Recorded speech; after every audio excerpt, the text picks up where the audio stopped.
कर्नाटक विधानसभा चुनाव के नतीजों के साथ साथ आज जालंधर लोकसभा सीट पर जो उपचुनाव हुआ था उसके भी नतीजे आए हैं और साथ ही साथ यूपी के निकाय चुनाव के भी नतीजे आ रहे हैं।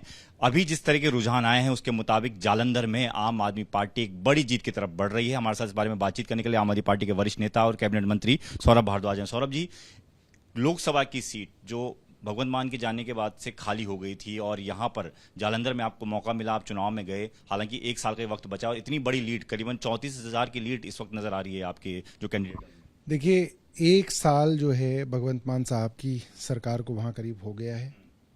मुझे लगता है कि ऐसी कॉन्स्टिट्यूंसी में जहाँ पिछले 60 सालों में लगभग 51 साल कांग्रेस का एमपी रहा, जिसमें पिछले विधानसभा चुनाव में भी हम जो है बहुत ज़्यादा लीड नहीं ले पा रहे थे, ऐसे शहरी क्षेत्र में पंजाब की जनता का आम आदमी पार्टी को लोकसभा के लिए चुनना एक बहुत बड़ा जो है संकेत है 2024 के लिए।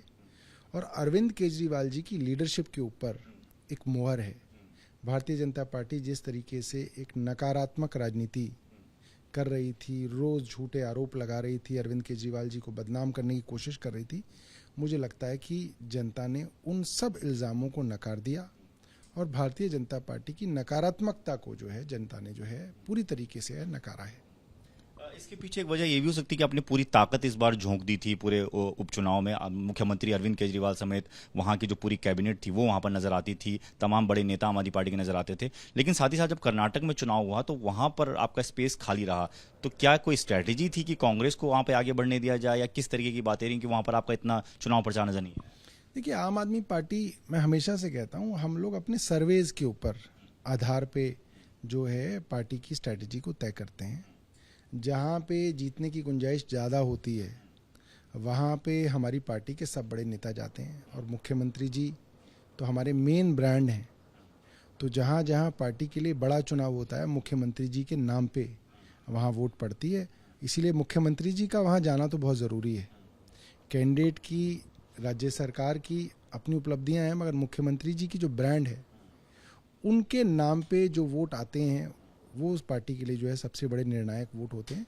इसलिए मुझे खुशी है कि मुख्यमंत्री जी ने पिछले जालंधर में पिछले हफ्ते जो है 3-4 दिन जो है वहाँ पे दिए। उनके रोड शोज़ में लाखों लोग जो है उमड़ के आ रहे थे।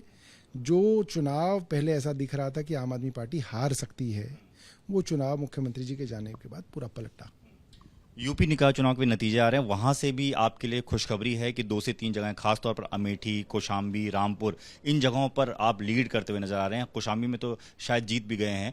क्या कहेंगे इस, क्योंकि यूपी में भी एंट्री आपके लिए बहुत जरूरी थी और बहुत कोशिश संजय सिंह करते हुए नजर आ रहे थे पिछले दिन। देखिए, यूपी के अंदर नगर निकाय के चुनाव चल रहे हैं। अभी जो खबर आ रही है, हमारे कई चेयरमैन आगे हैं, कई सभासद जो हैं आगे बढ़त बनाए हुए हैं, पार्षद कई जीत रहे हैं। और सबसे बड़ी बात है, भगवान राम की नगरी अयोध्या में हम बढ़त में हैं, रामपुर में हम बढ़त में हैं, कौशाम्बी जो अपने केशव प्रसाद मौर्य की अपना गृह क्षेत्र है वहाँ पे हम बढ़त बनाए हुए हैं, वहाँ जीत गए हैं। तो ये बड़ी खबर है और यूपी जैसे कॉम्प्लेक्स पॉलिटिकल सिनेरियो में जीतना एक बड़ी उपलब्धि है। अरविंद केजरीवाल जी की प्रसिद्धि जो है, मैं कह सकता हूँ, लगातार देश के कोने कोने में बढ़ रही है। 2024 के लिए अच्छे संकेत नजर आते हैं आपको? मैं समझता हूं कि भारतीय जनता पार्टी की नकारात्मक राजनीति को दिल्ली में, पंजाब में, कर्नाटक में हर जगह रिजेक्ट किया जा रहा है। धन्यवाद बातचीत के लिए। तो सीधे तौर पर सौरभ भारद्वाज ये कह रहे हैं कि एक बड़ा संकेत, बड़ी खबर कि आम आदमी पार्टी लगभग हर जगह एंट्री करती हुई नजर आ रही है और खास तौर पर जालंधर लोकसभा सीट पर जो उपचुनाव है वहां पर एक बड़ी जीत की तरफ बढ़ रही है और ये 2024 से पहले पार्टी के लिए बहुत जरूरी भी था। कैमरामैन आदर्श के साथ दीपक सिंह रावत, एबीपी न्यूज, दिल्ली।